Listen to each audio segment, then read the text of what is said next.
Good evening. This is Mae Brussell. This is program number 559, August the 23rd, 1982. Another month is tucked away. It certainly goes quickly. Before we begin the program, I want to mention the usual disclaimer. I forgot it last week. Anything that I say on this station, on these broadcasts, I am responsible for.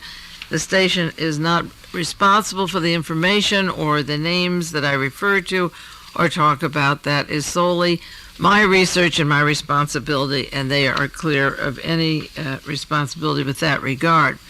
Last week, when the program ended, I was talking about global resources and the complication of the power struggle, the proxy vote that will be coming up in September for that corporation. I was talking about Robert Vesco and investment overseas and the interest, the suggested interest of the secret stockholders behind the conflict of global resources. But I wanted to mention there was one section of the program I didn't have time to put on, and those were several things that happened in Ireland and in an airplane crash I briefly might have referred to, and I did put it on the printed sheet that went with the broadcast because Robert Vesco also had connections to the Charter Oil Company in addition to this corporation, the Global Resources, where the man holding the large amount of stocks, Erskine Carter, was killed in New York City in April 16th, just this last April, and this is setting off this big controversy. There was also an airplane crash, helicopter crash of 4 charter executives. You might have seen it. July 30th, 1982. This was just this last month, just a couple of weeks ago. This airplane went down with Jack Donald, president of Charter, written up in Fortune magazine, this company. Dudley Parker, president of Charter Oil, the chairman and the president. Barry Green, executive vice president. Jay Lehman, senior vice president of Charter Oil. Raymond Mason, Charter founder, has a castle in Ireland, and they were visiting Mr. Mason when this airplane went down.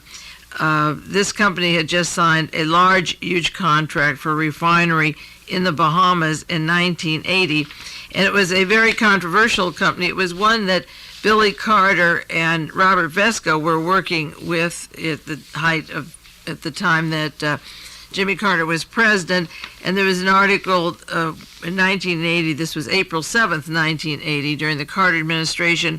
Robert Vesco linked a $2 billion deal between Charter Oil and Libya.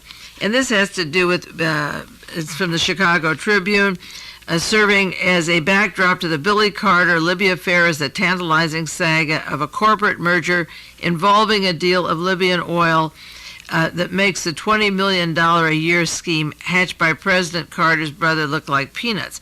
Now, this is a $2 billion a year conglomerate, Charter Oil, thriving $2 billion a year. They print, incidentally, Red Book, Ladies' Home Journal, the Philadelphia Bulletin, and a lot of things were happening in Philadelphia at the time that this charter, the people from the Charter Oil went down.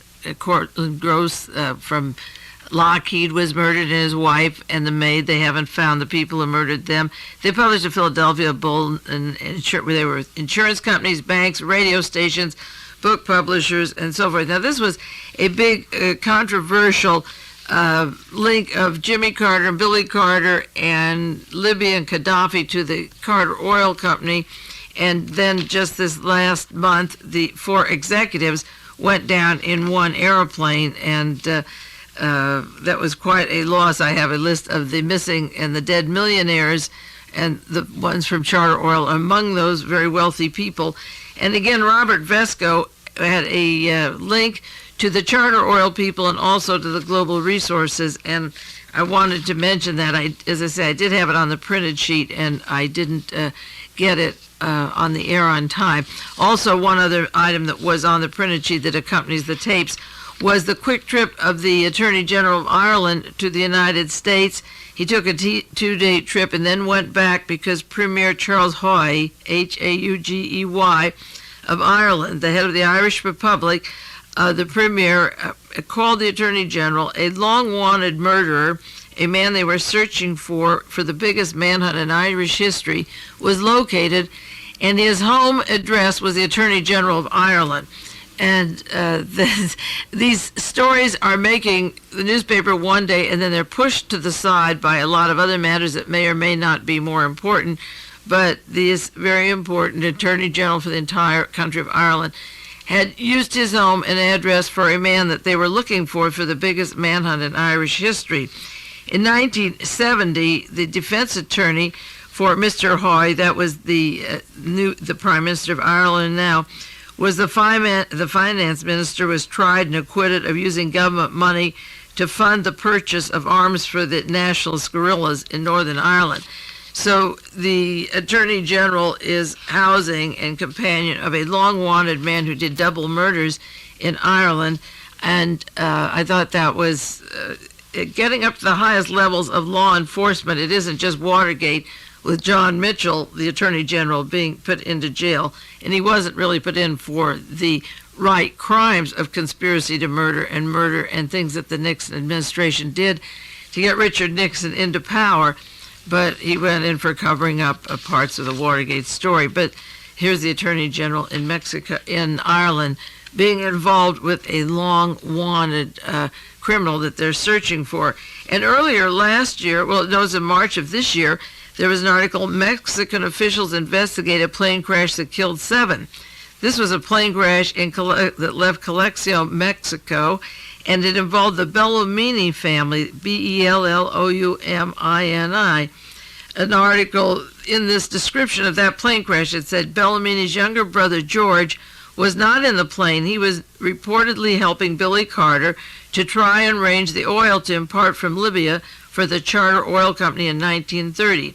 Now, this family was very close to Billy Carter, to the Charter Oil. They live in California and had important connections to Libya, the CIA, to the president's brother, to this large oil company where 4 people just died 2 weeks ago. But earlier in this year, in April, another person involved in that was killed in a plane crash. Their airplane did not return from Mexico, and 4 of them were killed in a plane crash.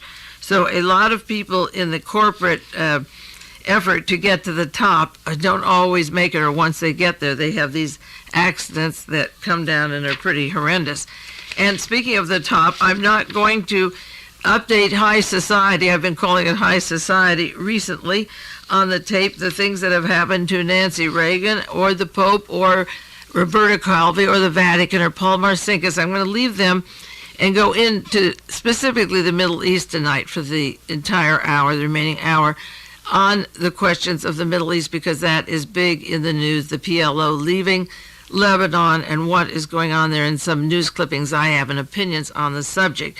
But I noticed that Alfred Bloomingdale died today. He was the one who was just sued by Vicki Morgan for his $18,000 a month, her $18,000 a month salary. He was on Ronald Reagan's CIA intelligence committee. His wife is Nancy Reagan's best friend, Mrs. Bloomingdale. They were in the news within the last few weeks, 3 weeks, because of the scandals of the sadomasochism and the whips and chains and the money guaranteed to Vicki and the longtime mistress and seeing her every day in and out while he called the White House, her salary coming from Florida, and I'll do more on that later.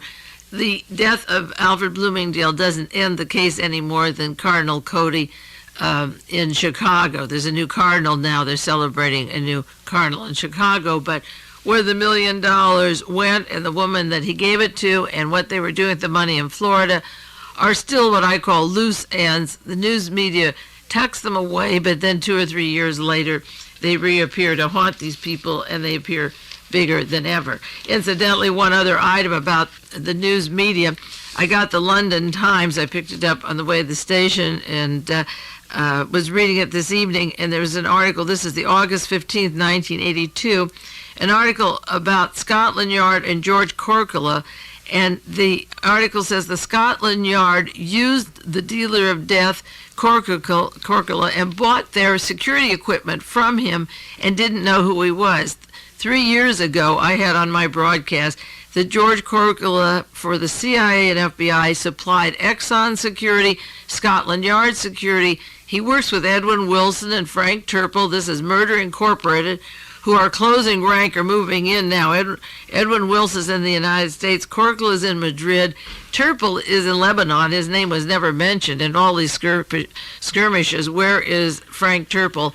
These guys were arming Gaddafi and Idi Amin and setting up Carlos the terrorist and the Black September and the murdering all over the European nations and the what looked like the left terrorists that Claire Sterling and the Saturday Evening Post keep insisting come from the Soviet Union. Korkla is in Madrid, and they finally admitted that he was supplying equipment for Scotland Yard. As a matter of fact, one of the men from Scotland Yard said, I was having a cup of tea one day, and he saw the story in the newspaper. He didn't know that these people were supplying him with his security equipment for Scotland Yard, but I knew it 3 years ago, so that's how efficient Scotland Yard is, I guess. I can't figure out why. Well, he's lying, of course, but now that Korkla is surfacing and going to have trials if he lives, Scotland Yard has a disclaimer, we didn't know who he was, and Turpel is telling the London Times that he worked for the CIA and FBI up till the time he was arrested, and that's what I've said for the past years, ever since they were arrested in New York. Now, getting on to the Lebanon crisis, I want to cover a lot of issues, so I'll move quickly. I do talk quickly, and maybe get as much as I want to into this particular hour. There were two things that set off the Israeli invasion into Lebanon. And incidentally, Jimmy Carter said on the radio yesterday that Ronald Reagan knew in advance that they were going to do it. Jack Anderson had written they were going to do it. There were two, if not more, reasons for going into there, and there are two reasons why Ronald Reagan couldn't do a thing about it. This is my opinion. One was an arrest in Bonn, Germany. This was written up in the Houston Post, March 30th, 1981. It says, International Right-Wing Web Uncovered.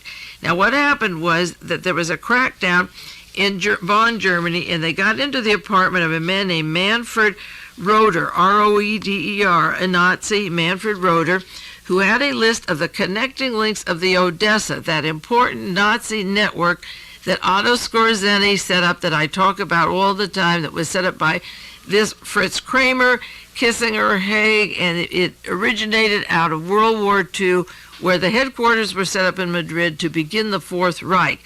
Now, they broke into this apartment, and Bonn, Germany was forced to go into 450 homes where they collected information and mailing lists and diaries that included the address of the web in the United States, the World Nazi Organization with the lower levels of the terrorist groups, in Canada, in Lebanon, the use of the PLO in Lebanon, in Iran, and then it went into France and into Italy and into Spain. And when the Italian government was splintered by Licio Gelli fleeing to Argentina with the P2 crisis, the Masonic scandal breaking open, and this was the Permindex, the group that killed and killed public leaders all over the world, and I clued into them studying John Kennedy's assassination. When they picked up the diaries, and the Mossad and Israeli intelligence can certainly figure these things out. If you read it in the Houston Post, the Mossad would know who Karl Heinz Hoffman is and the letters of contact. And once you had the address of who in the United States was involved, who in Canada, who in Italy, who in France, and who in Lebanon, and the role of the PLO, at that point, if not before, Mr. Begin and Mr. Sharon say, let's go. Reagan can't stop us because these people work with Reagan, they work with Haig, they work with the Pentagon. Let's end this border at least once and for all. And I mentioned before that there was another diary that was found June the 3rd, 1982 in London. There was an assassination attempt on Shlomo Argov. He's the Israeli ambassador to London. That was June the 3rd. Now, this murder attempt, he's living, was the overt excuse for them to tear into Lebanon, and nothing could stop the Israelis at that point. There wasn't one Arab country. Saudi Arabia made a blank charge, we'll take money out of American banks, but Mr. Habib went back and forth, and there wasn't any way between the information that was found in London, because, again, when they arrested the men in London, they were from Iraq and they were from Jordan. They weren't PLO. They were bigger than that. And what they had was a death list, which included not only Jewish people like the Israeli ambassador, but heads of states, because many people have been killed by this gang, including James Angleton, who didn't like Mountbatten. Lord Mountbatten was no hero, and he had his faults, and he was involved in many, many scandals, from the sexual voyeurism on down to a lot of other problems. But the CIA had a hit list, and there's a man in the prison claiming that he worked for the CIA and killed Mountbatten. There's a public record of the antagonism of the CIA for these people. So in between killing a few Jews in synagogues and on the streets or ambassadors, heads of states have been killed all over the world since World War II, literally hundreds of them in coups, and they use these leftists to come in and do it, and if they pick up somebody, it's a lone assassin. So there was a list in London June the 3rd, and on June the 6th, the invasion began, and there was nothing to stop General Sharon. He could go carte blanche, and that is the way he went, and I've said all along that nothing would stop him till they were ready to set the terms, and the world would have to live by it. There was another factor that was important. It was Arafat was bragging about his contacts, and the Wall Street Journal had an article in January. Arafat says the PLO will aid or aids foreign guerrilla units. And he was bragging, this is the Wall Street Journal, that he gave $12 million to Nicaragua, to the Sandinistas, and that he would give money to El Salvador and Angola. Now, Arafat has to become a non-person in terms of an army and neutralized, because as soon as we get the Middle East cleaned up and the Falklands taken care of, the next bloodbath is going to be Cuba, Honduras, Nicaragua, and Guatemala. And then it's going to be unpardonable, because the American people have had enough chance to say we've had enough already. What's going on down there now in Guatemala with the born-again Christian from the Jonestown, Ukiah, who works with World Vision. He was put in by World Vision, and I did many broadcasts on them, and I'll do more next week. The role of World Vision and the John Hinckley family. Nicaragua, Central America is going to be really decimated. You saw how the weapons worked in Lebanon. They'll be pulling them down in Central America. So Arafat, who has been funded by Wilson and Turple and Corkle and the CIA, has served his purpose, because he dangled and carried on enough activity, and when the chips were down and the teams that were paying him, like Wilson and Turple and Corkle, were being pulled in, they could say, okay, get out now, yeah, so let's move on, take you out of this place and spread you around all these different countries and cool it, because the source of funds, for one thing, through the Panamanian banks, for example, if Paul Marcinkus' $1.4 billion is in these hidden dummy fronts, and it's paying these people, and half of that money is paid for terrorism and the hit teams, it won't look good to go right up to the top, to the Vatican banks, and they're having their own troubles, and I'll go into that next week. I'm going to get off their back a while, but Arafat has to get out of Central America, and this will neutralize him in that respect. Now, there was one article in New Solidarity that suggested that Abu Nidal, he's the man who did the shooting in London, the attempted murder of the Israeli ambassador, actually worked for the Mossad. This is the July 26, 1982. PLO leader says Abu Nidal was sent by Sharon. Now, Sharon intended to go through there like he did with a bulldozer. They called it a blitzkrieg. Nothing was going to stop him, but he needed an excuse.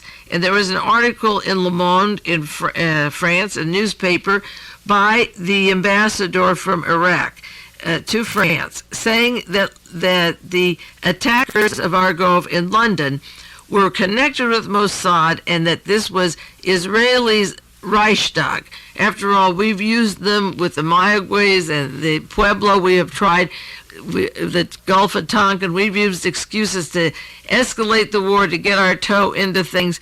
This could be Sharon's Reichstag. The excuse was to work with the man, Abu Nidal, who did the shooting in London. That's a possibility. It was written up, and it was written up in Le Monde, that this was an excuse, that they intended to go, but they needed an excuse.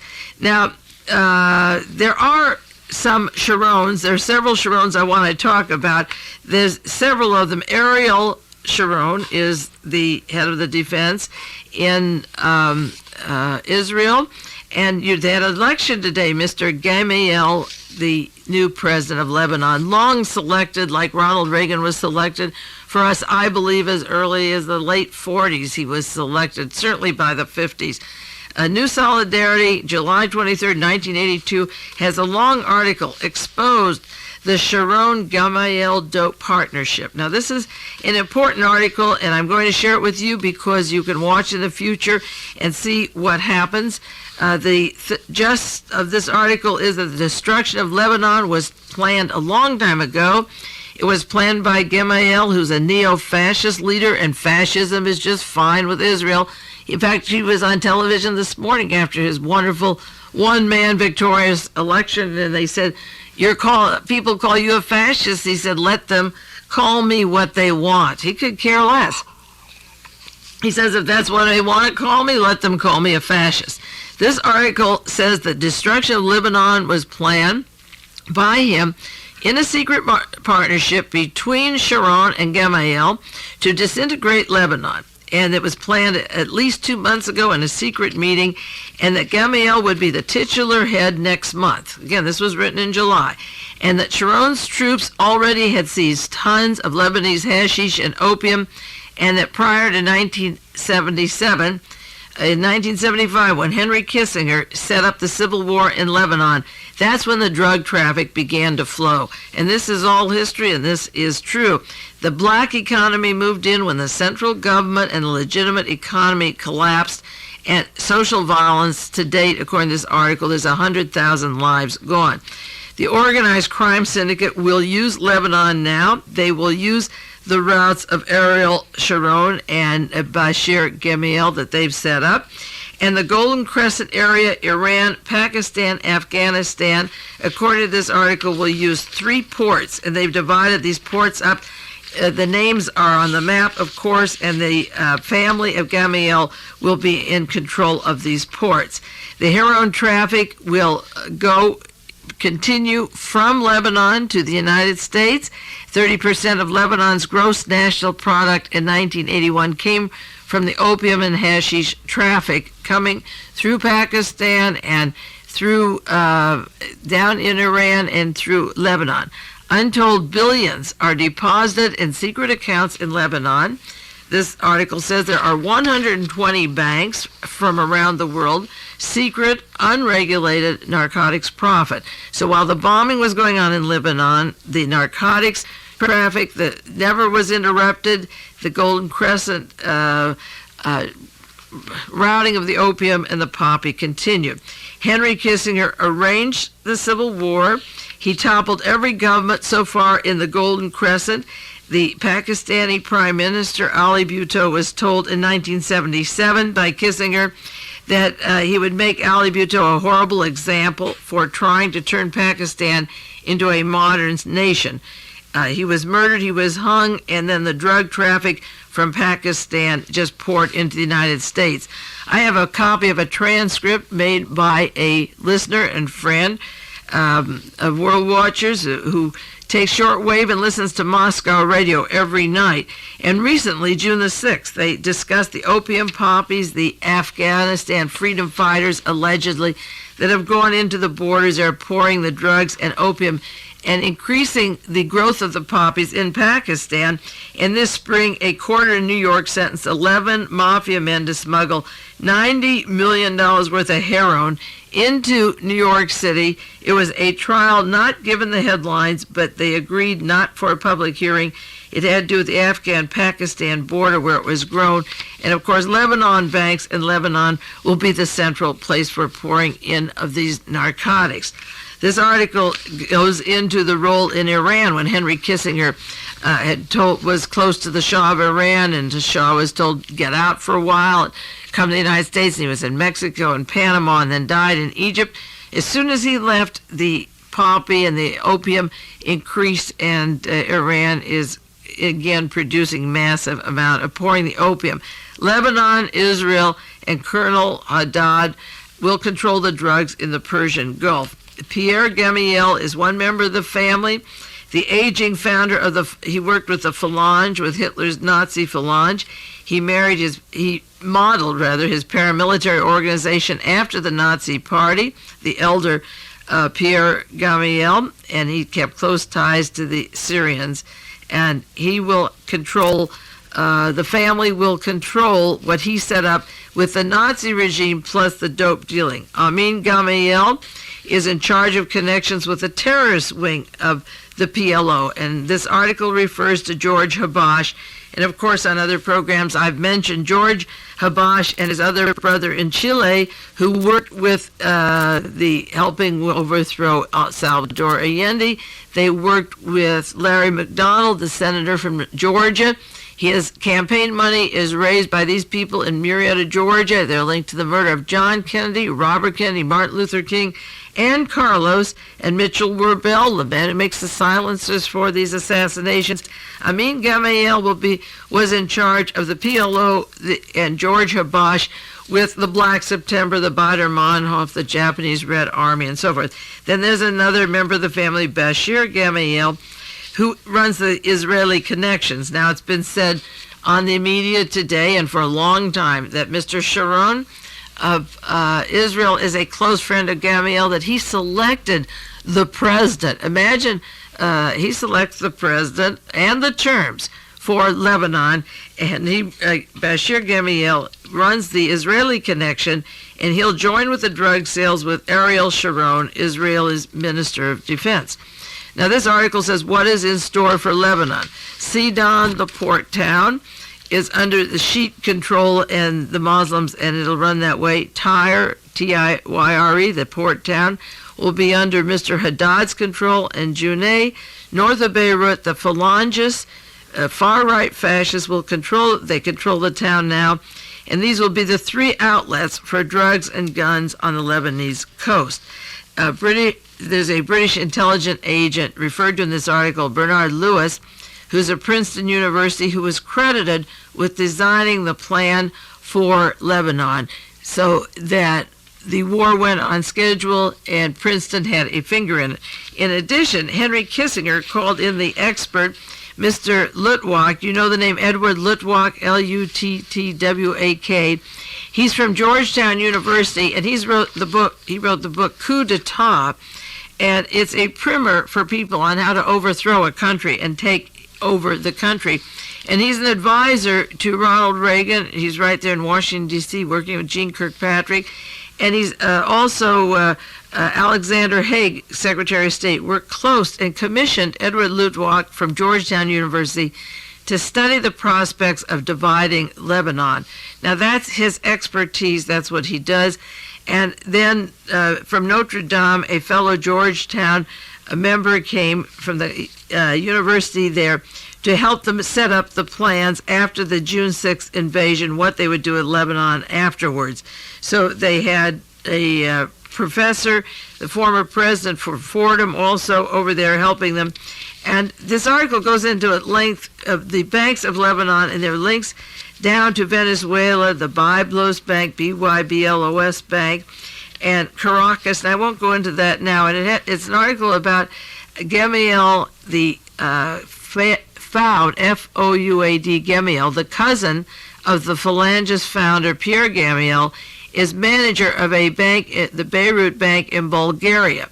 And this article alleges that the gun for Ajah, the man who picked it up in Zurich, who made the assassination attempt on the Pope, got it in Bulgaria. And all of this violence and all of this far right-wing violence that's blamed on the Soviet Union has to do with drug traffic and planning to divide up Lebanon as a stepping stone and a clear path for banking and drugs. And the important thing is that this was written a month ago, but of course it said that the Israeli defense minister and Mr. Gamaliel made this deal. So Sharon is happy, Gamaliel is president, and let's see how many more drugs come into this country. One quick item, we have one more minute before the break. There are some interesting articles that show that the United States government was behind this invasion. One was an article by former CIA Director Stansfield Turner, no great liberal. He was an admiral from Annapolis. He said August the 7th, when the battle was its bloodiest, that Israel was too weak, that it shouldn't stop, that it should keep going, that America's weakness was in Vietnam, that we were defeated because we were weak, and that they should keep giving it to those people over in Lebanon and not back out. That was from Stansfield Turner, August the 7th, when those poor native populations were being completely decimated. It's 1.5 hours now. We'll take a break, and I'll get back with you in 1 minute.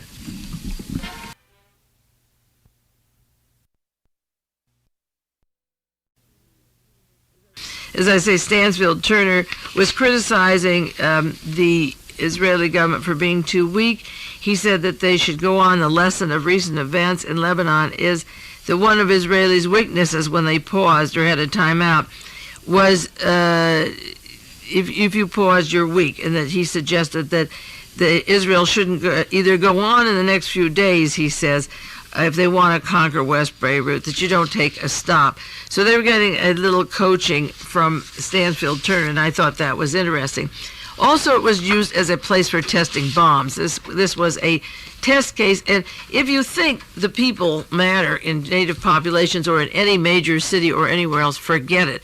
The main goal, and I may reiterate this every week until it gets loud and clear, the goal is a world war by 1985, and we're testing weapons, and we can't afford to not have Israel as our ally. We're going to use it as a launching base, and we're going to use Lebanon.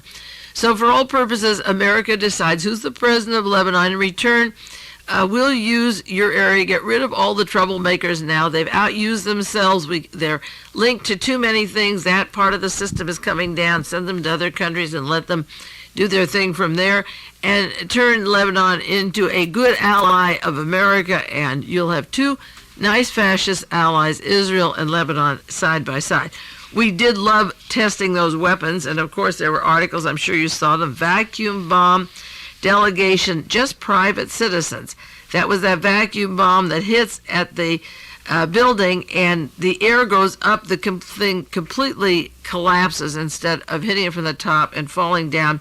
Everybody in it dies. It sucks the air out of the building. It's designed to hit not the top of the building, but the bottom. It creates a vacuum. The air is forced up at a high velocity, and the building collapsed by itself, and that happened there. It was photographed, and there were American witnesses there to see it. Another typical article in Wall Street Journal. The Air Force says the U.S. jets and missiles outstripped the Soviets in Lebanon, and they're very proud of that. It proved all that they wanted it to do. Another New York Times article, performance of U.S. planes is praised.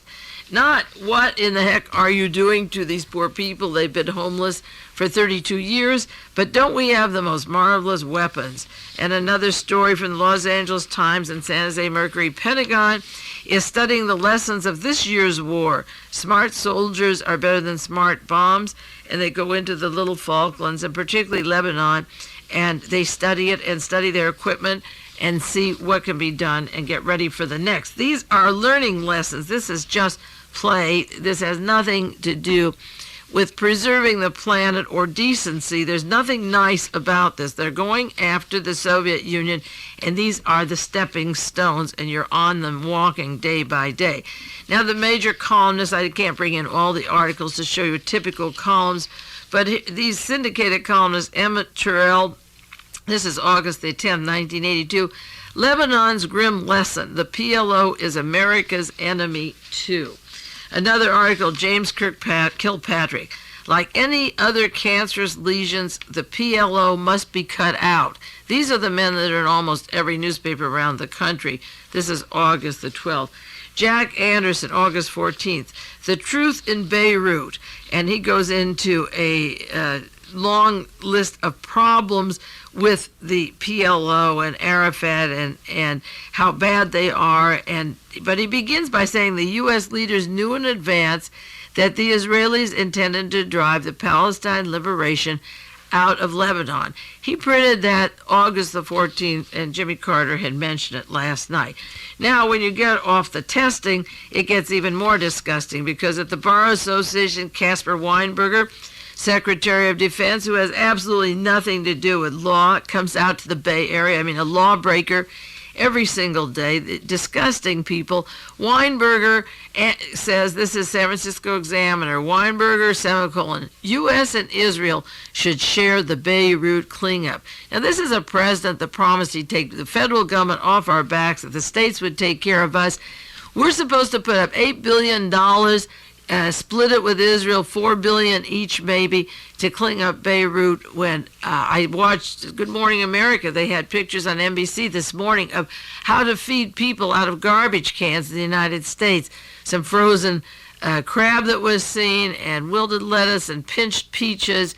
And there's a kitchen, a fellow in Washington, D.C., cooks people, street people, everyday meals taken out of the garbage cans, and there's 30 to 40,000 in New York City alone living off the streets. And we're supposed to first pay out of our taxes this tremendous debt to make these weapons, okay? And then we're supposed to pay the Marines so much, like $1 million a day, to keep the Marines over there to get things going. Then we'll have to put up billions of dollars to clean it up. The profit for the weapons goes into the families, the multinationals who made the weapons, but the debt for paying for them is our debt. And Weinberger, the Secretary of Defense, wants us to pay for this. Remember when he was working for Ronald Reagan in California, he was Mac the Knife. He was cutting all the money off of all our social benefits. Why doesn't he cut it off the war? But, of course, that's ridiculous. Now, one other question about a man that's kidnapped in Beirut, Mr. David Dodge. I never read that he was returned. He was kidnapped. He's from Princeton University. His family's at Princeton.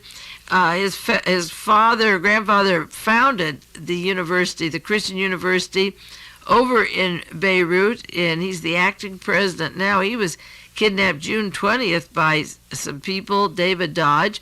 He was seen, the kidnappers took him away by pro-Iranian Muslim Shiite sect.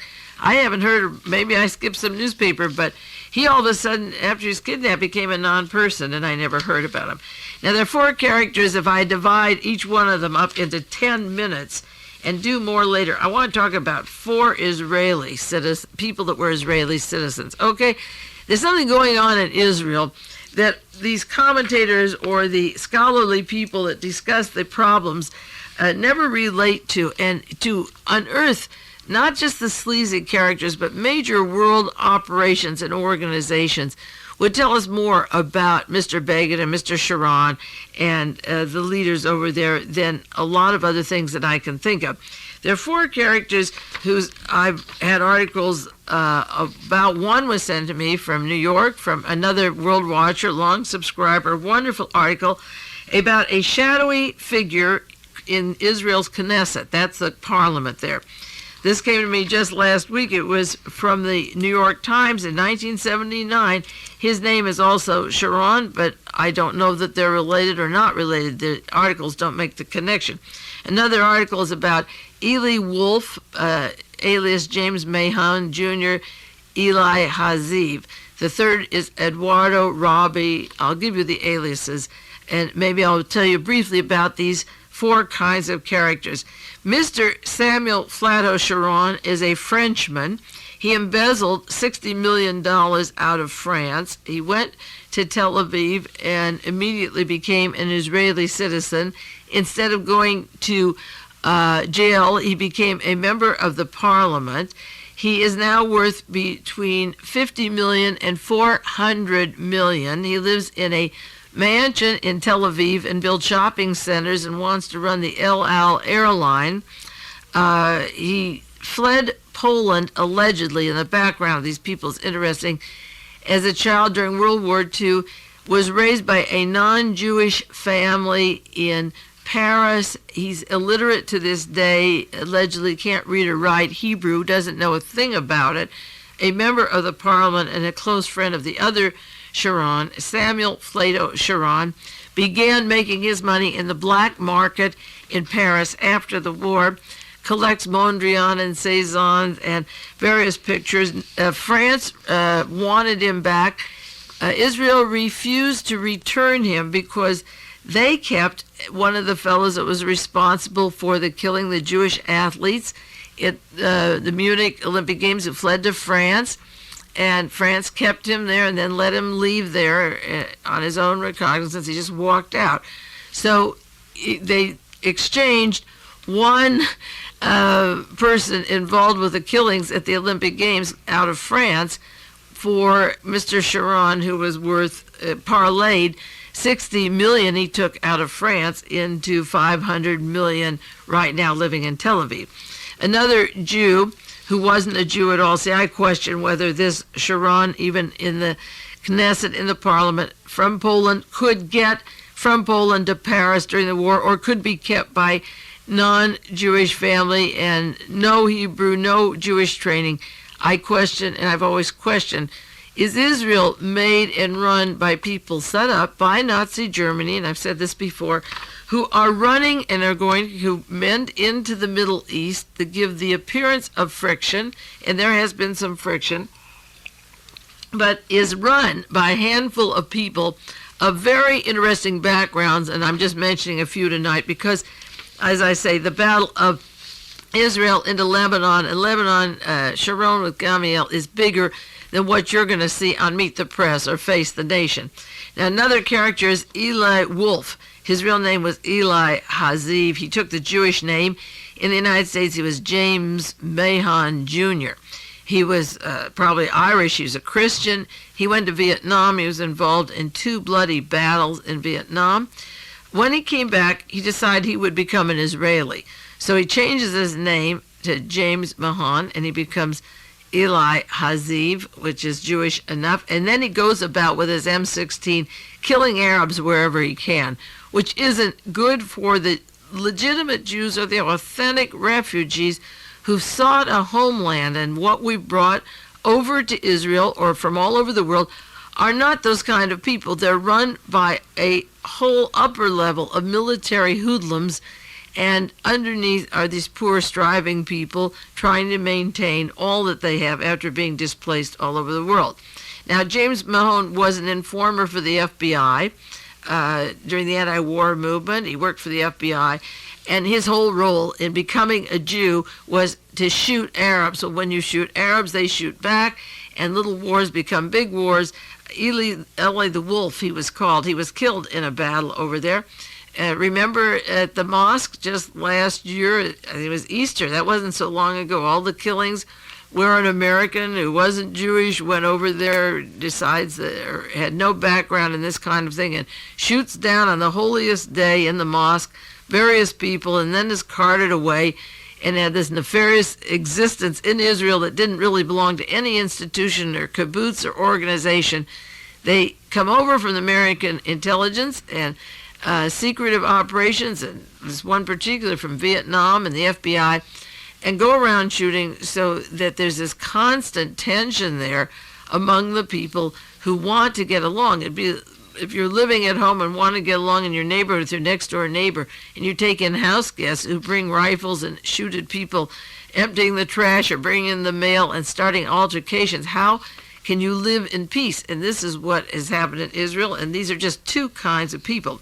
Now, another character, I have a long article on him, and I spent 3 hours last night outlining it. I'll do some of it tonight, and as much as I have time, and I'll get back to it later, but I think you'll get the essence of these people. There's another fellow named Eduardo Rabi. He's supposed to be born in Lebanon and then moved to Israel when Israel became a country. Now, that's just what Israel needed in 1948. It was a new country. A lot of blood and suffering had gone into allowing these people finally to move here. And Eduardo Rabi had a few aliases. He also used the name Walter Arbib. He used the name Roberto Alessi. He was called Jack Bender. He was Elias Yassin. He had passports from Lebanon, from Israel, from Italy, from Paraguay. He was described in the New York Times December 1980, December 29th, 1980, the international master of deceit. If you listen and want the bibliography of these broadcasts, write to me and I'll send you the dates of these articles if you want to look them up in the library. It's Mae Brussell, Box 22511, Carmel 93922. Send a self-addressed stamped envelope, and I'll give you the source of these people if you want to look at their biographies. Now, he had 3 different birthplaces, Iraq or Tripoli or Lebanon, and the main thing is that he ended up, as soon as Israel was a country, in 1948 he was in Israel. It was that same year that Otto Skorzeny brought all the top Nazis to Egypt to begin setting up the Bormann Brotherhood, the way that they would take care of Israel, erase Israel, and what existed with the Nazis. And of course, up in Lebanon was the Phalange family that is now working with Mr. Sharon. So Edward Rabi parlayed he went to Israel, and from there he went to Italy. He's been arrested in almost every country, but the intrigues and the arrests aren't as important as where he ended up. He was in Italy. He was with the jet set in every city, with the very wealthy people. He was in Milan, and in and out of Milan. He was at Monte Carlo. He was in England. He was in Canada. He was in Los Angeles. Many times the law enforcement would be right after him. He would be swindling. But his biggest coup, besides being in Canada and Italy and Switzerland and France and Panama, he set up a complicated banking system in Panama. He went down to Paraguay, where he worked with Mr. Rodriguez, the head of the army, with dictator General Alfredo Stroessner. Now, Stroessner is a known Nazi. It is the headquarters for Nazis all over the world, and his most famous citizen and cohort, who has a hospital down there and airplanes and an institution for medical experimentation, is Dr. Joseph Mengele from Auschwitz, who lives down in Paraguay and also is very close to dictator General Alfredo Stroessner. Well, the end of the line for this Jordanian, or whatever he was, this Eduardo Rabi, who's now in jail in New York City, he got too cute and swindled a woman that he met in Panama, who had inherited a lot of money in Mexico, and she's a graduate of MIT. And she had investments, and he told her how to invest money. He had a chicken farm, and one place in California, chicken farm, and he had another establishment in Colorado. And she was putting some of her money into his till, and finally she got suspicious of him and called an investment counselor, and he's in a jail in New York City.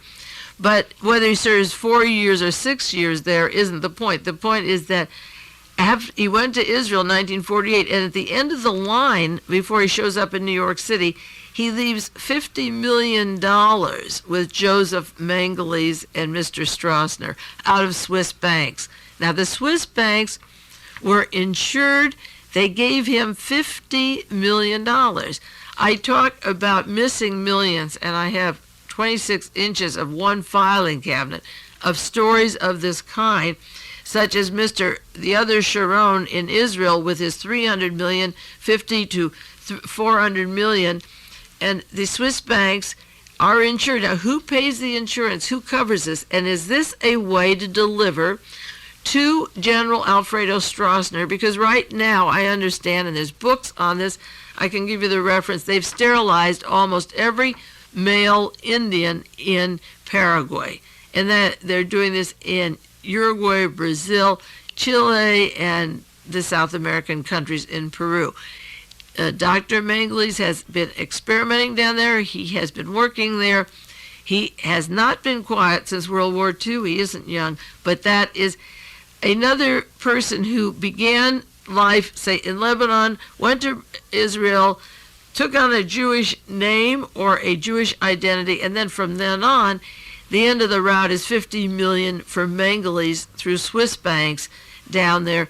All of these people, Israeli, supposed to be Israelis. One from Poland, Mr. Sharon going to France, taking 50 or 60 million to Israel, parlaying it today into 400 million. Shaul Eisenberg is the fourth person I'll mention, and if I get time, I'll go into detail of some of these characters. Shaul Eisenberg was written up in Business Week, November 16th, 1981, a little less than a year ago. The Business Empire of a Global Mystery Man, the complicated empire. He was born in Germany, another one, born in Germany. Mr. Eisenberg lives right now in Israel. His home is Israel, Shaul Eisenberg. But he goes all over the globe. He went to Japan and lived there 20 years and married a Japanese woman. He opened up his Panama offices called United Development Incorporated, set up in Panama in 1960. And again, this is why it's so important to know why Paul Marcinkus of the Vatican won't tell what the dummy fronts are in Panama, because he's been involved in the last 10, 20 years in stock swindles and multinational stories that I'll give to you next week, that I'm putting off till next week. I want to talk about Shaul Eisenberg. Now, the Business Week describes him as starting his headquarters in Panama in 1960, born in Germany, goes to Japan, and then all of a sudden he's building for the entire world. He's building railroads, he's building factories, he's building industrial manufacturing equipment places. This article says he has a consortium of manufacturers, builders, and banks to construct industrial facilities. He has Universal Seeds and Oil Company. He's building a plant in North Dakota. In Minneapolis with the I.S. Joseph Company. He builds in the Philippines, in Haiti, the aircraft trading and services for TWA. He picks up their old airplanes and carries them on to sell to other people. He builds atomic plants in Belgium for the people in Belgium. He builds in Romania, in West Germany, in India. He's described as a shadowy middleman involved with secrecy who simply gets a percentage and sets up these huge groups all over the world. Now, he has one group of 4,500 employees, mostly in Israel, but his financial affairs, according to Business Week, are maintained in at least one of his 7 homes. One's in Israel, one's in Japan, one's in Britain, and he travels all over the world, and he wants to build in China. He's involved in every major country. He works for the government, he works for our CIA, he works for American business, he works for all the conservative countries, the Philippines, where there's a military dictatorship, for South Korea, where he got in on the bottom of that. He works for his home country, where he was born in West Germany. And this is a long article you can get out. If your library doesn't have it, I can copy these for you. It's Business Week, November 16th, 1981. Now, this is his story. There are other considerable heroes in this element, but Mr. Eisenberg's story is a Jewish survivor of Nazi Germany, another one of these. Eisenberg was penniless. He was a refugee for only 4 decades, until 4 decades ago. He was born in Munich, in a Polish province in Austria. He fled from Germany and went to Switzerland, wandered through France and Luxembourg and Belgium, and just 14 days before the Germans invaded Holland, he escaped on a British freighter for Shanghai. I don't believe that happened that way at all. I don't think anything in these people's lives begins that way. I believe that there's more to the Mr. Sharon, who's the defense minister of Israel, who has Lebanon in his hand, as well as Ronald Reagan, even though Ronnie picked up the phone on him. I don't believe that Mr. Eduardo Rabi delivering $50 million from the Swiss banks to Joseph Mengele's and using the same bank as Mengele's and Mr. Stroessner and traveling to every major city with every multinational millionaire entertaining him and wining and dining him. Shaul Eisenberg leaving Germany and wandering, a little Jewish child wandering around Europe at that time. I have enough books on Nazi Germany and on the era preceding it, say from World War I until World War II, from the invasion of Poland in 1939. These people not only recovered from their wandering, where allegedly, say, all the families were wiped out, like Mr. Begin, but Begin was in a Siberian camp. He's violently anti-Russian. But they deal with all the fascists, such as Begin will be happy to work with the new president of Lebanon. He selected him. I believe that what appeared as democracies, even in the United States, you had an election in 1960, John Kennedy won against Richard Nixon. That was the last election. Robert Kennedy was murdered, and you had a temporary president. We had Richard Nixon win. We had an interim there with Gerald Ford, appointed by Richard Nixon. Jimmy Carter from Atlanta, Georgia, is the headquarters of the huge combine of Lockheed, defense industry, the Coca-Cola network, but particularly the Lockheed. I have a whole book on Lockheed and their espionage relationships. He was an interim, and he was also hand-appointed by the Trilateral Commission, and Ronald Reagan handpicked years ago. Israel is forming, and has been for years, a fascist nation, arming South Africa, arming Argentina, arming the far, far right for no reason. If they were not appreciated by their Arab neighbors, they've done nothing there really that's going to endear them. And the nucleus of the people living in Israel, if there were an attack on them by the Arab nations, they would be out. It would be the Jews sitting under the umbrella of the Israeli flag that would be demolished. Now, I have never, and I've mentioned this before, never been sympathetic with the Israeli cause. I never understood the people running it. I am not close to one single Zionist. I do not like the people that have been the government officials. I mean, I can be somewhat sympathetic to Mitterrand in France. I don't have to know him personally. I can be somewhat sympathetic, and I received a letter for Papandreou when he was exiled from Greece, and he's now the prime minister, the premier of Greece.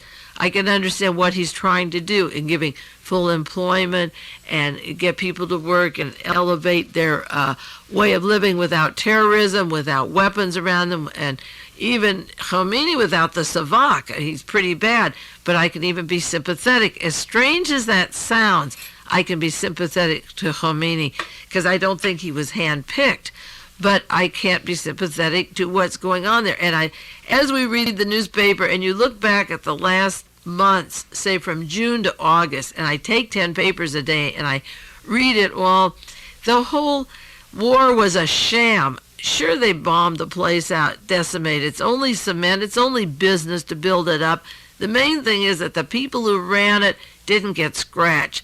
The dope will flow, the water was in their places, the electricity was on, and also this Sharon, one of the things that he wanted to do that when he moved to Israel was to open a casino outside of the harbor for gambling, and the Saudi Arabians were furious. There was a French ship they wanted, and Saudi Arabia was going to pull their money out of France if they let him have it. The swindler that took 50 to 60 million out of France, who's sitting over in Israel, who's in the parliament.